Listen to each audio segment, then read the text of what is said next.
बिहानी।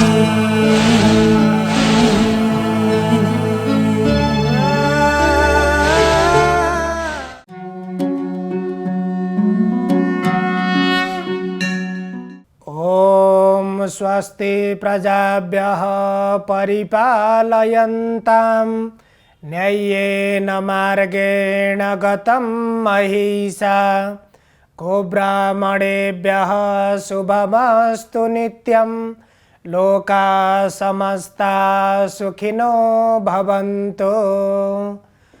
अज्ञानतिमिरान्धस्य ज्ञानाञ्जनशलाकया चक्षुरुन्मीलितं येन तस्मै श्रीगुरवे नमः। समादरणीय संपूर्ण दर्शकहरू प्रभातकालीन हार्दिक अभिवादन।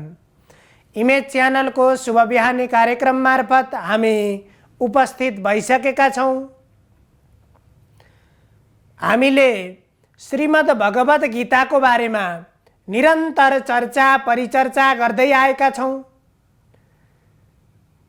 भगवान श्री कृष्णले अर्जुनलाई उपदेश गर्दै जानुभयो। यो दोस्रो अध्यायमा यो गीताको सम्पूर्ण सारलाई यहाँ व्यक्त गरिएको छ। अर्थात् अर्जुनले जुन संशयको अवस्थामा पुगेर भगवान प्रति प्रश्न गरेका थिए, जुन कार्यमा प्रवृत्त हुनको लागि उनमा द्विविधा उत्पन्न भएको थियो र त्यसको प्रत्युत्तरमा यहाँ भगवान श्री कृष्णले आत्मज्ञानको बारेमा, कर्मज्ञानको बारेमा, योगको बारेमा र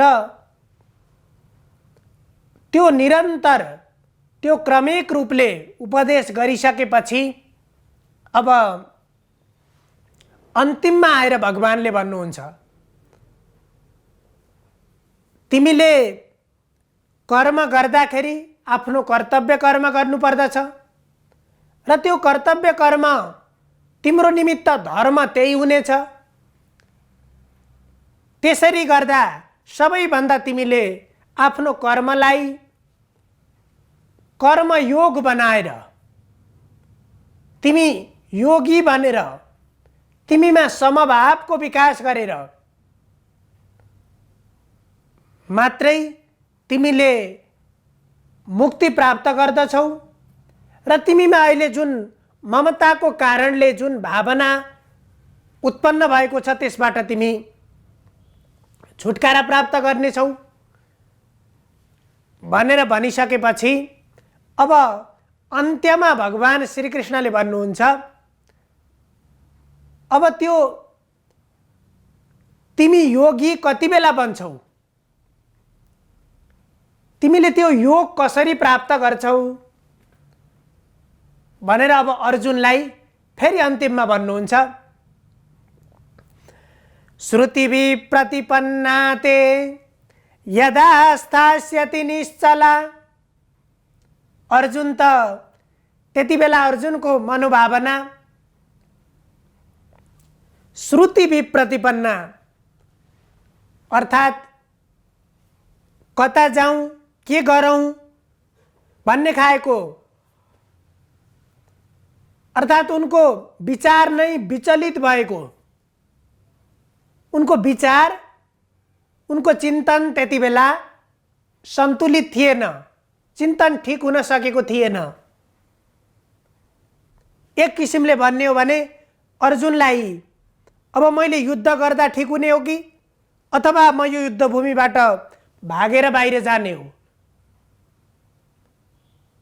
युद्ध गर्न भनेर पराक्रम साथ उत्साहका साथ युद्धभूमिमा उपस्थित भएका अर्जुनमा जुन किसिमको संशय उत्पन्न भयो, त्यो संशय एक किसिमको अर्जुनमा त त्यो फ्रस्ट्रेसन उत्पन्न भएको थियो। त्यो भावमा पुगेका, त्यो मनस्थितिमा पुगेका अर्जुनलाई त्यसबाट मान्छे त्यो फ्रस्ट्रेसनमा कसरी पुग्छ? मान्छेलाई जब चिन्ताले दुःखले असाध्यै पिरोलिसकेपछि, त्यसले गालिसकेपछि उसले अरू केही पनि देख्दैन, उसले संसारलाई देख्दैन। त्यो अवस्थामा पुगिसकेपछि सजिलै अरूले भनेको कुरा पनि उसले बुझ्दैन। त्यो परिस्थितिमा पुगिसकेपछि त्यस्तो परिस्थितिबाट मुक्तिको निमित्त जुन कुरा भनेर, जुन मार्गदर्शन गराएर अर्जुनलाई त्यसबाट मुक्त गराउनु भयो, र त्यो अवस्थामा पुगेका अर्जुन विचार जसको विचलित भएको छ, विचार जसको एकत्रित छैन, जसको सन्तुलित विचार छैन, त्यस्तो अवस्थामा पुगेका थिए अर्जुन पनि। र त्यो अवस्थामा पुगेका अर्जुनलाई श्रुति विप्रतिपन्नाते यदा स्थास्यति निश्चला, अब तिम्रो त्यो अघिसम्म भएको तिम्रो त्यो जुन विचलित विचार छ, त्यो विचारबाट तिमी बिस्तारै अब तिमी मुक्त बन्छौ। जब त्यो विचारबाट तिमीले छुटकारा प्राप्त गर्छौ, समाधावचला बुद्धिस् तदा योगमवाप्स्यसि। अब त्यो विचलित विचारबाट मैले अगाडि जति कुराहरू तिमीलाई उपदेश गरेँ, यहाँ भगवानले भन्नुहुन्छ, मैले जुन आत्मबोधको बारेमा, ज्ञान योगको बारेमा मैले तिमीलाई जुन कुरा बताएँ, कर्म योगको बारेमा मैले जुन कुरा बताएँ, तिमीले त्यसलाई चिन्तन गर, मनन गर, त्यसलाई विचार गर। अब त्यसबाट तिमीले त्यो निधिध्यासन गरिसकेपछि, त्यसलाई मन्थन गरिसकेपछि, अब तिमीमा भएको त्यो विचलित विचार जब तिमीबाट मुक्त भयो, तिम्रो विचार अब समान विचार तिमीमा जब विकसित भयो, अर्थात् जुन मोहले, जुन आसक्तिले गर्दाखेरि तिमी आफ्नो कर्तव्य कर्मबाट च्युत हुन थालेका थियौ, तिमी आफ्नो कर्तव्य छोडेर भाग्न थालेका थियौ, यहाँ अर्जुनलाई भन्नुहुन्छ, जब मान्छेमा त्यो विचारको सन्तुलन हुँदैन, चिन्तनको सन्तुलन हुँदैन, मान्छेले बोध गर्ने त्यो ज्ञानको सन्तुलन हुँदैन, त्यसले त मानिसलाई मति भ्रम गराउँछ, बुद्धिमा भ्रम पैदा गर्छ त्यसले। र जे गरिराखेको छ त्यही नै ठिक लागिराखेको हुन्छ उसलाई। फेरि जतिसुकै मोहले गर्दाखेरि, ममताले गर्दाखेरि जुन सुकै किसिमको भावना मान्छेको मनमा विकसित भए पनि फेरि त्यो मान्छेलाई त्यति बेला के लाग्छ भने मैले जे गरिराखेको छु ठिकै गरेको छु, मैले गरेको काम नै सबैभन्दा उत्कृष्ट छ। अहिले जति पनि हामीले विचार गर्न सक्छौं, जति पनि मान्छे छन्, ती सबैले एउटा एउटा काम गरेर, एउटा एउटा काममा, एउटा एउटा व्यवहारमा सबै मान्छे जोडिएको हुन्छ। र उलाई त्यति बेला के लाग्छ भने मेरो निमित्त, अहिले तत्कालको निमित्त यही काम ठिक छ। उसले त्यो काम कसरी गरेको हुन्छ भने निर्विकल्प देखेर त्यसलाई अर्को विकल्प त्योभन्दा राम्रो उसको दृष्टिमा देख्यो भने त्यो कामलाई त्याग गरेर अर्को काममा जान्छ। तर जबसम्म उसले विकल्प भेट्दैन र त्यो काम गरिराखेको हुन्छ, उसले त्यो गरिरहँदाखेरि त्यो कार्य मेरो निमित्त उपयुक्त छ, मेरो निमित्त उसले आफ्नो निमित्त त्यही कामलाई सर्वोपरि ठानेको हुन्छ, त्यही कामलाई सर्वस्व ठानेको हुन्छ। मैले गलत गर्दैछु भनेर कसैले पनि सोच्दैन। त्यति बेला जति बेला त्यो बुद्धिमा, विवेकमा र हाम्रो विचारमा विचलन आएको हुन्छ, यहाँ अर्जुन पनि त्यही अवस्थामा पुगेका अर्जुनलाई विभिन्न तरिकाले, विभिन्न दृष्टान्तद्वारा उपदेश गरिसकेपछि, विभिन्न तरिकाले सम्झाइ बुझाइ गरिसकेपछि जुन त्यसबाट मुक्तिको एउटा बाटो, क्रमिक रूपमा त्यो बाटो, त्यो मार्ग उपदेश गरिसकेपछि अनि भगवानले त्यति बेला भन्नुहुन्छ, अब तिमीमा भएका ती सबै विचारका विचलनहरू समाप्त हुनेछन्। जब तिमी त्यो आसक्तिबाट, त्यो मोहबाट मुक्त बन्ने छौ, त्यो मुक्त बनिसकेपछि यदा स्थास्यति निश्चला, अब मान्छेलाई जति पनि यो दिग्भ्रमित बनाउँछ र त्यति बेला हाम्रो मति, हाम्रो बुद्धि पनि चञ्चल मति बन्छ। यता गयो भने अर्कोतिर जान मन लाग्छ, एउटा काम गर्दैछ भने अर्को काम गर्न मन लाग्छ र उसले आफ्नो निमित्त सही बाटो कहिले पनि भेट्दैन। त्यहाँबाट उस निरन्तर रूपमा त्यसमा अल्झिराखेको हुन्छ। त्यस्तै जसरी अर्जुन अब युद्ध छोडेर जाउँ, मेरो पक्षमा यति धेरै व्यक्तिहरू, मेरा आत्मीय मनहरू उपस्थित भएका छन्, युद्ध गरौँ, मेरा बन्धु बान्धवहरू, मेरै दाजुभाइहरू, गुरुहरू उपस्थित हुनुहुन्छ। अब उनी एक किसिमले भन्ने हो भने किं कर्तव्य विमूढ, अर्थात् अब के गरौँ, मैले के गर्नुपर्छ भन्ने बारेमै अज्ञानता छ। त्यो चेतना नै आउन सकेको छैन। त्यसलाई त्यो किं कर्तव्य विमूढको भावनालाई यहाँ श्रुति प्रतिपन्ना छ, अर्थात् विप्रतिपन्न, जहाँ प्रतिपन्न मति हुन्छ। प्रतिपन्न मति भनेको हाम्रो बुद्धिले, हाम्रो ज्ञानले प्रष्ट रूपमा अगाडि एउटा मार्ग देखेको हुन्छ। त्यो कर्मको एउटा स्वरूप देखिसकेको हुन्छ, त्यसबाट प्राप्त हुने परिणामलाई उसले बोध गरिसकेको हुन्छ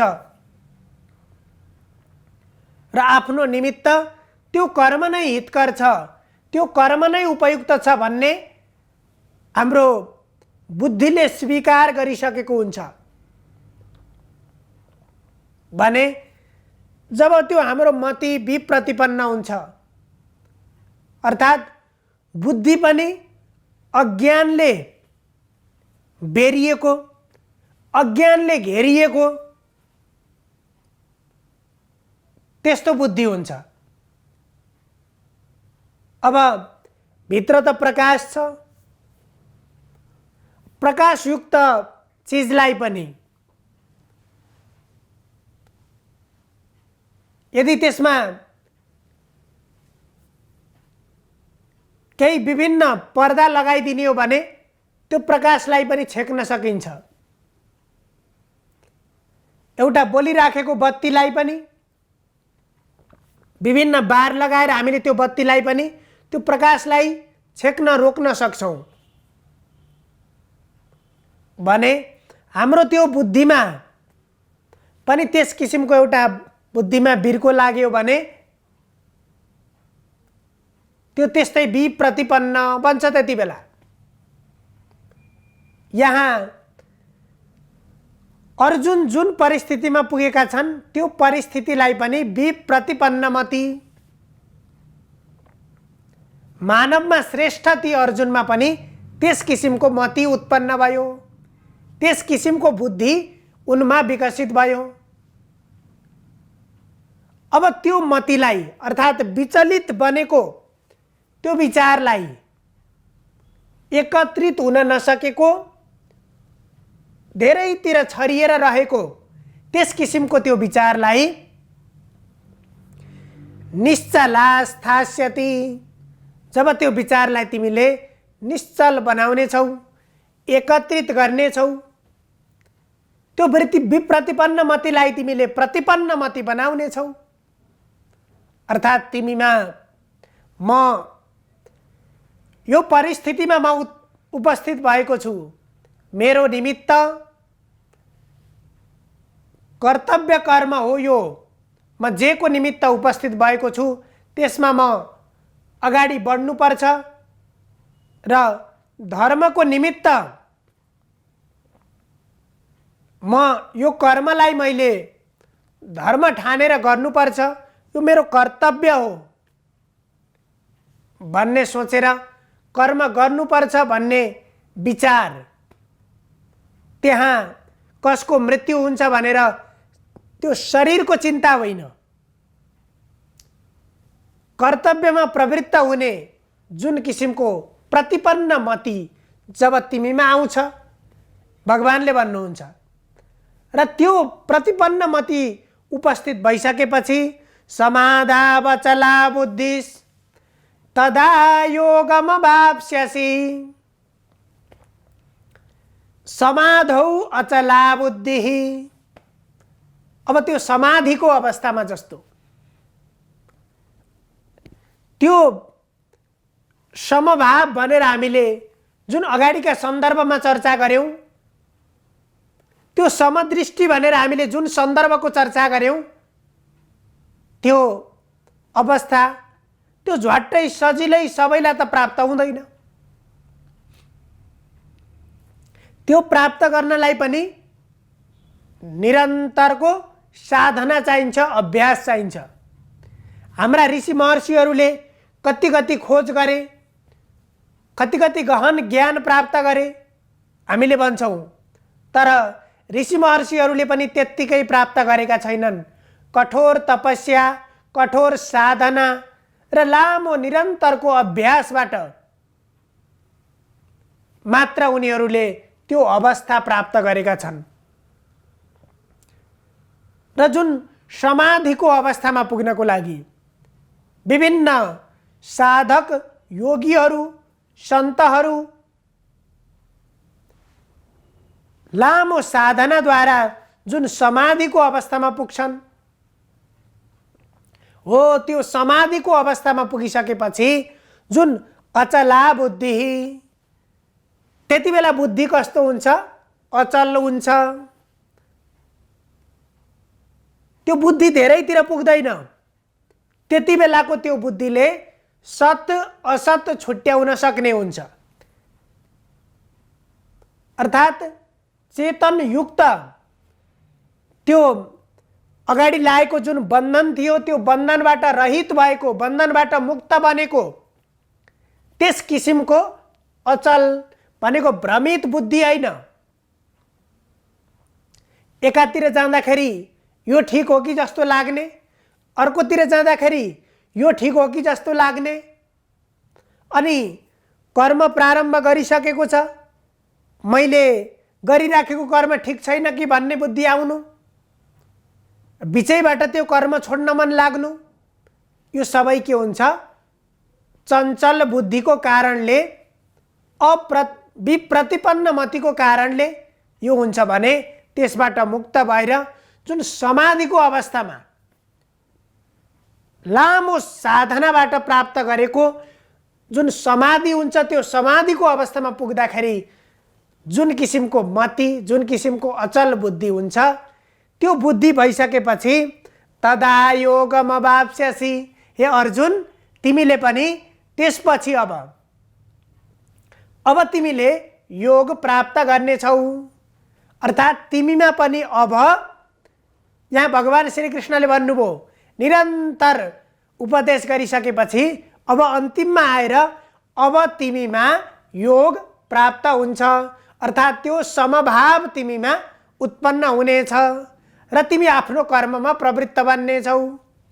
सर्वे भवन्तु सुखिनः सर्वे सन्तु निरामया सर्वे भद्राणि पश्यन्तु मा कश्चित् दुःखभाग् भवेत्। हजुरहरूको दिन शुभ होस्। धन्यवाद।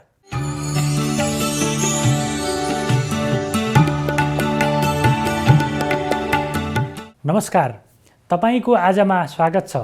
सुरु गरौँ आजको पञ्चाङ्गबाट।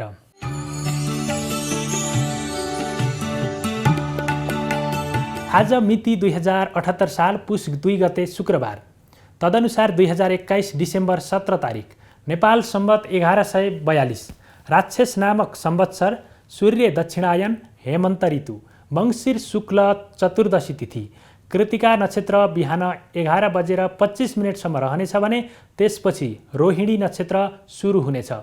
आज चन्द्रमा वृष राशिमा भ्रमण गर्नेछन्। सिद्ध योग बिहान 9:39 रहनेछ, त्यसपछि साध्य योग सुरु हुनेछ। गर करण आनन्दादि योगमा छत्र योग परेको छ। आज बिहान 10:30 देखि अपराह्न 12 बजेसम्म राहुकाल रहने भएकाले त्यस अवधिमा सम्भव भएसम्म कुनै पनि शुभ कार्यको थालनी नगर्नुहोला। आज काशीमा पिशाच मोचन तीर्थ श्राद्ध समेत रहेको छ।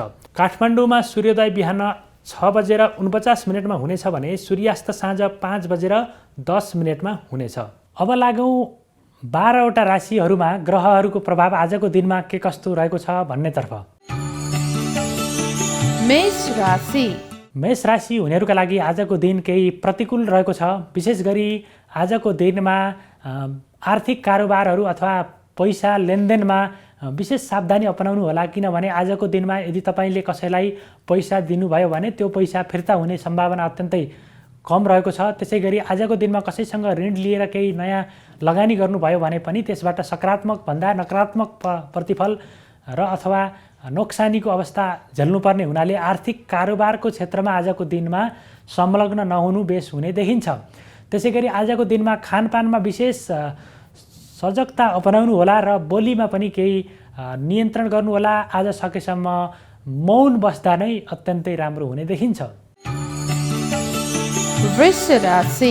वृष राशि हुनेहरूका लागि आजको दिन केही अनुकूल रहेको छ। विशेष गरी आजको दिनमा मनमा सकारात्मक भावनाको सञ्चार हुनेछ। शरीरमा पनि जाँगर र उमङ्गको अवस्था आउन सक्ने अवस्था छ। थोरै मेहनतमा धेरै खालका उपलब्धिहरू अथवा प्रतिफल प्राप्त गर्न सकिनेछ। कार्यक्षेत्रमा पनि अत्यन्तै रमाइलो अवस्था आउन सक्नेछ र साथीभाइ अथवा सहकर्मीहरूबाट पनि अपेक्षित रूपमा सहयोग प्राप्त गर्ने हुनाले आजको दिनमा गरिएका कामहरूले उचित खालको प्रतिफल प्राप्त गर्न सक्नेछन्। आर्थिक स्थितिमा सुधार आउनेछ र नयाँ क्षेत्रमा रोजगारीको अवसर प्राप्त गर्न सक्ने सम्भावना पनि रहेको देखिन्छ। मिथुन राशि हुनेहरूका लागि आजको दिन अनुकूल रहेको छ। विशेष गरी शत्रु वर्गहरूमाथि आजको दिनमा विजय प्राप्त गर्न सकिनेछ भने मित्र वर्गहरूले पनि अत्यन्तै सहृदयताका साथ, अत्यन्तै घनिष्ठताका साथ, आत्मीयताका साथ सहयोग गर्नेछन् र नतिजा कार्यक्षेत्रमा पनि सहकर्मीहरूको उचित परामर्शको कारणले गर्दाखेरि कुनै पनि काम राम्रोसँग सम्पादन हुन सक्ने अवस्था रहेको छ। त्यसै गरी साझेदारीमा कुनै कामहरू गर्दै हुनुहुन्छ भने पनि आजको दिनमा त्यसबाट मुनाफा आर्जन गर्न सकिनेछ। आर्थिक स्थितिमा पनि सुधार ल्याउन सकिनेछ। त्यसकारण आजको दिन अनुकूल रहेको देखिन्छ।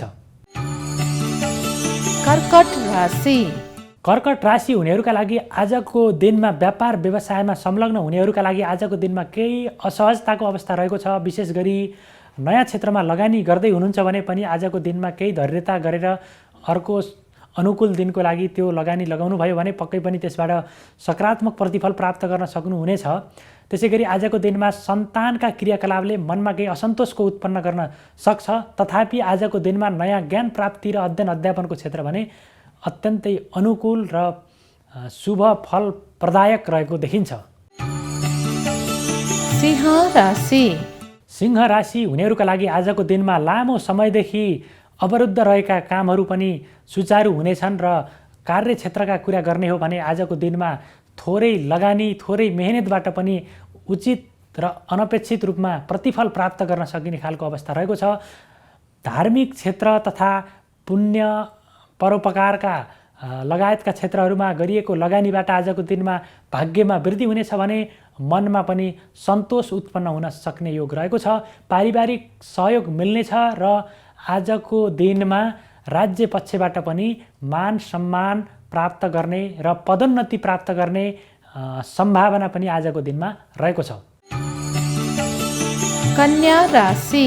कन्या राशि हुनेहरूका लागि आजको दिनमा धेरै मेहनतमा थोरै प्रतिफल प्राप्त गर्न सक्ने अवस्था रहेको छ। शरीरमा केही आलस्यता र अल्छीपना बढ्नेछ भने कार्यक्षेत्रमा त्यसको प्रभाव बढ्नेछ। मन भावुकता र कल्पनामा केन्द्रित हुँदा आफ्नो महत्त्वपूर्ण कार्यहरूमा विलम्ब हुने अवस्था रहेको छ।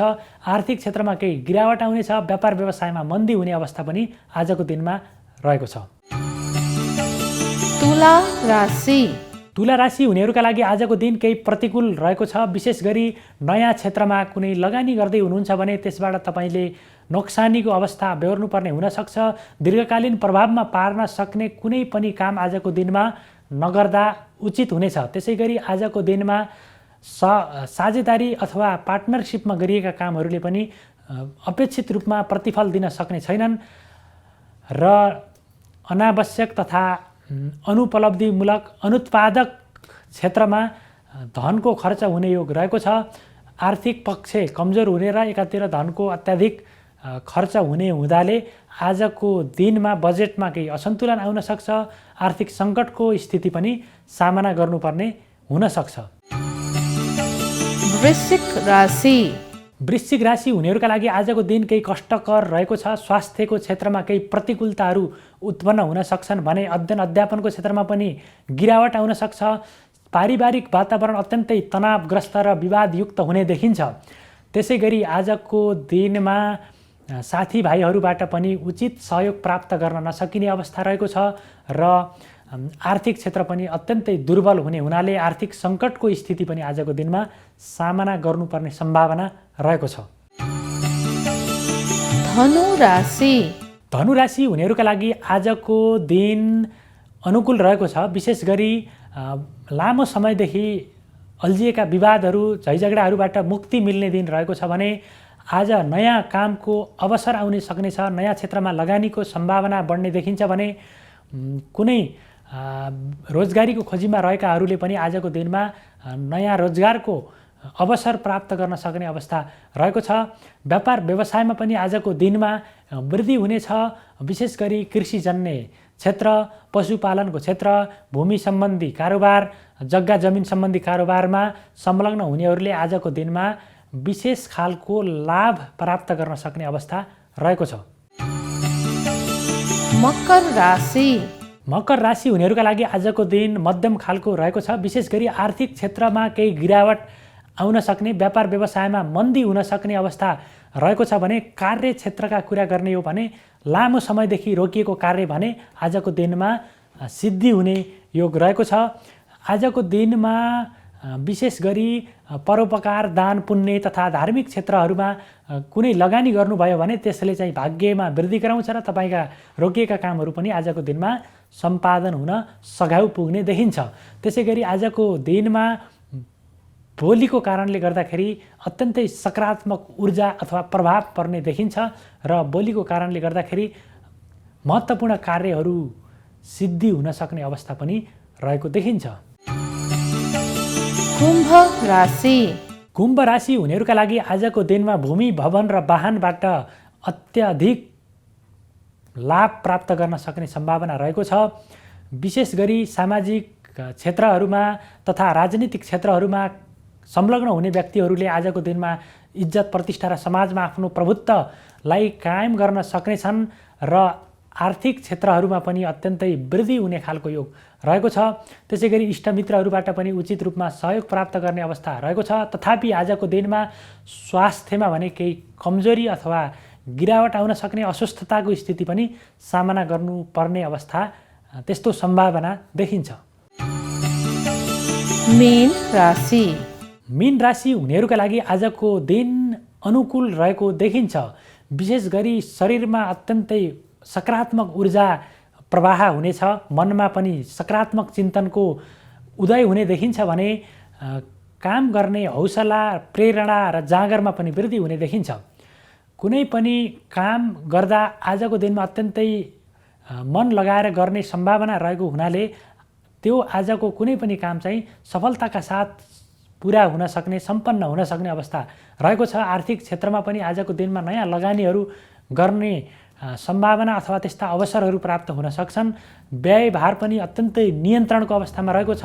मुद्दा मामिला तथा विवादहरूबाट आजको दिनमा मुक्ति पाउने सम्भावना पनि रहेको छ। यो त थियो तपाईँको आज अन्तर्गत रहेर हामीले 12वटा राशिको राशिफल के कस्तो रहेको छ भनेर प्रस्तुत गऱ्यौँ। राशिफलमा बताए अनुसार तपाईँले आजको दिनलाई अत्यन्तै होसियारीका साथ अथवा त्यसलाई मनन गरेर समयलाई बुझेर अगाडि बढ्नुभयो भने पक्कै पनि तपाईँको आजको दिन मङ्गलमय हुनेछ। र मलाई पनि बिदा दिनुहोस्। नमस्कार।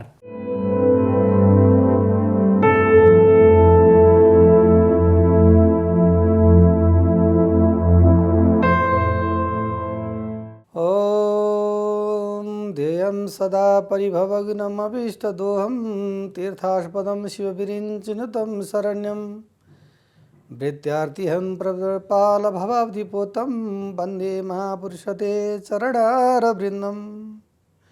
नमस्कार, यहाँहरूलाई स्वागत छ ज्योतिष विधामा। आदरणीय सज्जन भक्तवृन्द, आजको विषय प्रसङ्ग लिएर उपस्थित भएको छु। ज्योतिष शास्त्र अन्तर्गत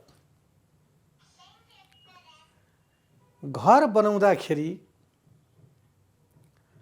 जुन घरमा धमिरो छ, कमिलो छ भनेदेखि त्यो ज्योतिषीय मत अनुसारले त्यसको कस्तो प्रकारको शान्ति गर्नुपर्छ।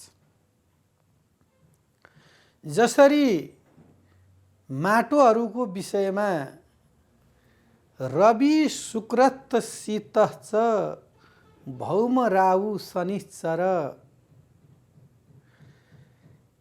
यस्ता प्रकारले ग्रहको 9 प्रकारका दी कोठाहरू मध्येमा जब माटाको कलर पनि अनेक प्रकारको पाइन्छ, काहीँ छुरो रातो माटो पाइन्छ। त्यो छुरो रातो माटो भनेको चाहिँ नि शास्त्रीय नियमअनुसारले त्यो माटोलाई राजा माटो भनिन्छ। अनि कालो माटो जहाँ हुन्छ त्यो कालो माटो काजी माटो हुन्छ। र फुस्रो माटो भने त्यति शुभ राम्रो मानिँदैन र त्यसमा अनाज बालीहरू पनि धेरै वर्षा भयो भने पनि त्यो धेरै नै चाँडै बिग्रेर जान्छ। अब वर्षा भएन भने पनि त्यो बाली सुकेर जान्छ। र कालो माटोमा भने ठिकठिकै हुन्छ। र रातो माटोमा चाहिँ नि जति नै वर्षा भए पनि त्यसले पानीलाई शोषण गर्न सक्ने उसको क्षमता हुन्छ। र यदि पानी 3 महिना पनि यदि पानी परेन भनेदेखि पनि त्यसले चाहिँ नि त्यो बोट बिरुवाहरू सुकेर बस्दछ। अनि जब पानी पाइसकेपछि अनि जस्ताको तस्तै हुन्छ। र हाम्रा बाजे पुर्खाहरूले पनि भन्नुभएको छ, घर बनाउन, खेती गर्न, बस्नको लागि योग्य भनेको रातो माटो राजा, कालो माटो काजी, फुस्रो माटो पाजी, यानी अलि उपयुक्त नहुने। र हामीले विचार गर्दाखेरि रातो माटोमा जब हामीले भूमिको जग राखिन्छ र रातो माटोद्वारा अब अहिलेको समयमा डन्डी सिमेन्ट रड छड अनेक प्रकारले घर बनाउने नियम आयो। हाम्रो परापूर्व कालदेखि केवल 2-3 फिट घरलाई त्यो चर खनेर अनि माटो मुछिन्छ। अनि माटो र ढुङ्गाको भर भनेको जनतालाई राजा चाहिने, राजालाई जनता चाहिने। यानि सम्बन्ध चाहिँ दुवैजनाको के छ त भन्दाखेरि एक आपसमा बराबर त्यसको शक्ति हुन्छ। ढुङ्गाले मात्रै पनि गृह निर्माण हुँदैन र माटोले मात्रै पनि गृह निर्माण हुँदैन। माटो र ढुङ्गा यानि अहिलेको भाषामा त्यसलाई वर्णन गरेर विस्तृत जानकारी गर्दाखेरि इट्टा र सिमेन्ट बालुवा र सिमेन्ट इट्टाको सम्मिश्रणद्वारा घर बनाइन्छ। त्यसमा पानी नराखिकन त्यसको उपयोग त हुँदैन। त्यस्तै प्रकारले जुनै पनि भूमिमा यदि कमिलाहरू छन्, कमिलाहरूको बारेमा हामीले आज किन वर्णन गरेका छौँ भनेदेखि त्यो ज्योतिषीय मत अनुसारले या वास्तुव मत अनुसारले त्यो धमिरा रहेको भूमि र कमिला रहेको भूमिको हल्का दोष हुन्छ र पहिला त्यो भूमिमा भएका ती कमिलाहरू ती धमिराहरूलाई कुनै आहार खान दिएर ती सम्पूर्णलाई त्यहाँबाट चाहिँ नि स्थानान्तर गर्नुपर्छ, ठाउँ सारी गर्नुपर्छ। त्यसको वध गर्नुहुन्न। किनभनेदेखि हात्तीदेखि कमिलो पर्यन्त नरनारायण प्रभु परमात्मा भगवान नै सृष्टिकर्ता विधाता परब्रह्मा परमेश्वर रास बिहारी रास रासेश्वर दान बिहारी सुरत बिहारी परब्रह्मा परमेश्वर भगवान राज गर्ने भएका कारणले कुनै व्यक्ति प्राणी जीवको हिंसा गर्नु हुँदैन, यो शास्त्रले बताइएको छ। देवी भागवतको तर्फमा गएर यदि हामीले ती पुस्तकहरू हेर्दै गयौँ भनेदेखि कुनै पनि धर्ममा हिंसा गर भनिएको छैन। हिंसा भनेको यस्तो चिज हो जुन देवी भागवत भनेको देवीलाई बलि दिइन्छ। त्यो पुराणमा पनि कस्तो वर्णन पाइन्छ भन्दा अहिंसा याज्ञको प्रोक्त सर्वशास्त्र विडीनय। कुनै पनि शास्त्रमा चाहिँ हिंसा गर्नु भनेको छैन। यदि देवी मातालाई हजुरले चाहिँ नि कुनै बलि दिनु छ भनेदेखि काम क्रोध लोभ मोह मत मात्सर्य रूपी त्यस्ता प्रकारको त्यो बलि चाहिँ नि अर्पण गर्नुपर्ने हो र हिंसा गर्नुहुन्न। र त्यो घर यानि हाम्रो जग्गामा त्यो भूमि मध्येमा कमिला पनि एउटा कालो हुन्छ, एउटा रातो हुन्छ, एउटा खैरा हुन्छ। हजुरहरूलाई सर्वविदितै होला, ड्याम्पाटा भन्ने एउटा गोलो हुन्छ। त्यो सालको पातमा पातले नै एउटा उनीहरूले गृह निर्माण गरेर उनीहरू त्यहाँ चाहिँ जीविका चलाएर बसेका हुन्छन्। ती ड्याम्पाटाको गोलो चाहिँ नि ती कमिला राता जातिका प्रजातिका हुन्छन् र एउटा खैरा प्रजातिका हुन्छन्। तिनले अधिकतर चाहिँ नि आफ्नो त्यो कमिलाले मुखमा सेतो सानो एउटा फुल बोकेर ऊ हिँडिराखेको हुन्छ। यी दुईटालाई शुभ राम्रो मानिँदैन। यदि कालो प्रकारको प्रजातिको कमिलो छ भनेदेखि त्यसलाई शुभ मानिन्छ।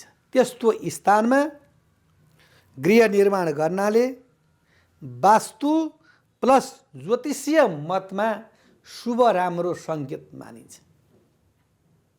माटाको त वर्णन हजुरले सुनिसक्नु नै भयो। रातो, कालो र फुस्रो 3 प्रकारको माटोमा रातो माटोमा विशेष गुण, कालोमा मध्यम र फुस्रोमा त्यति उपयुक्त हुँदैन। र आज यो ज्योतिष शास्त्र अनुसारमा कमिलाको पनि किन वर्णन गरियो त भन्दा कमिला पनि एउटा के त भन्दाखेरि शुभ र अशुभको मार्ग निर्देश गराउने प्रजाति हो। आज यिनीहरूको वासस्थान हजुरहरूको 4-5 तला ढलानको घरमा पनि हुन्छ। हजुरहरूको किचनमा भयो, हजुरहरूको त्यो ढोकाको छिद्रमा भयो, ढलान गरिएको छ, त्यसमा पत्थर टाइल राखेको छ, तैपनि त्यो कमिलाहरूले त्यहाँ खोदेर खोदेर खोदेर आफ्नो चाहिँ नि त्यो स्थान बसोबास स्थान बनाएका हुन्छन्। तिनीहरूको त्यो मुखमा सुँडहरू त्यो जुन छ नि त्यसको यस्तो प्रकारको कडा छ कि त्यसले त्यो सिमेन्टेडलाई पनि उसले खोज्न सक्छ, यानि खन्न सक्दछ।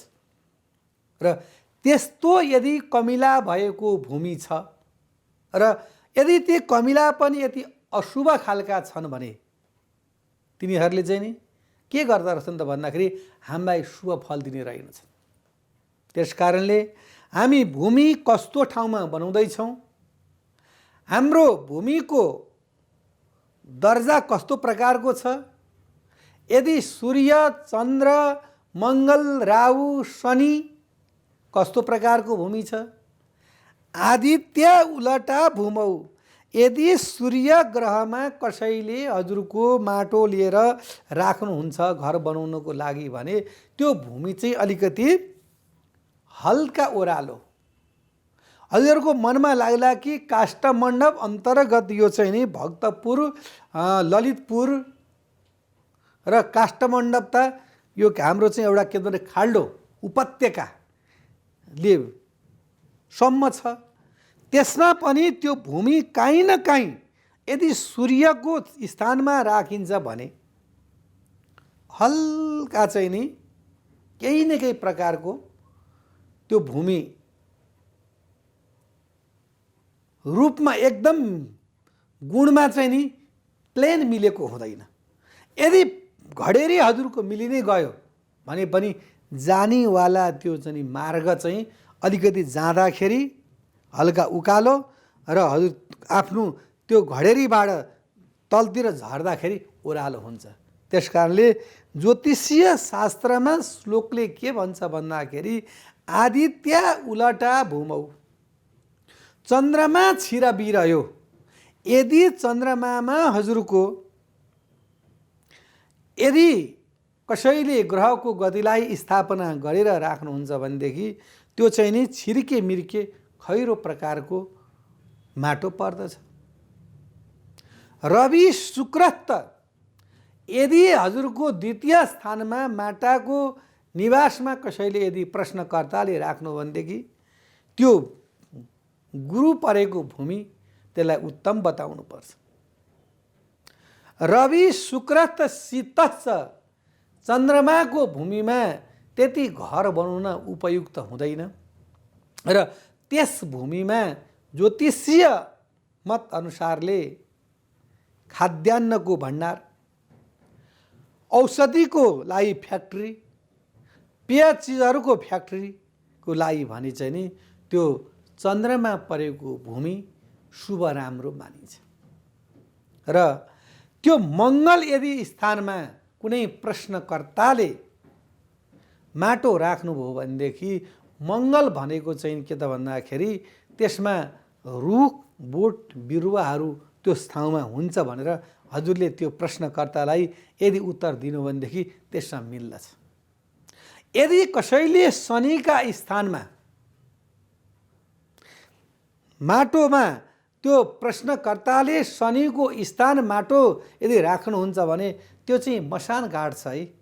त्यसमा परापूर्व कालमा त मानवको बस्ती छोटो सानो थियो अनि रोग व्याधि भएले साना बच्चाहरू धेरै मृत अवस्थामा जाँदथे अनि हर ठाउँमा ती बच्चाहरू गाडिन्थे र त्यो मसान घाट त्यो स्थान हुन्छ। त्यो मसान घाट भएका स्थानमा गृह निर्माण गर्नलाई त्यति उपयुक्त हुँदैन भनिदिनुहोस्। यदि गर्नै परेमा यदि हजुरले त्यो स्थानमा गृह निर्माण गर्नै परेछ भने शनिको उपासना गरेर ग्रहको गतिको उपासना गरेर मात्रै अनि हजुरले त्यो गृह निर्माण गर्न सक्नुहुन्छ। त्यसरी गरेको गृह निर्माणले चाहिँ नि कुनै प्रकारको दोष लाग्दैन। र आजको विषय प्रसङ्गमा धमिरा, कमिला, कमिलाका प्रजाति कति प्रकारका हुन्छन् र कुन कमिला राम्रो र कुन नराम्रो हुन्छ भन्ने विषयवस्तु यहाँहरूलाई जानकारी गराउँदै यहाँहरूको माझबाट बिदा चाहन्छु। हस्त नमस्कार। शुभ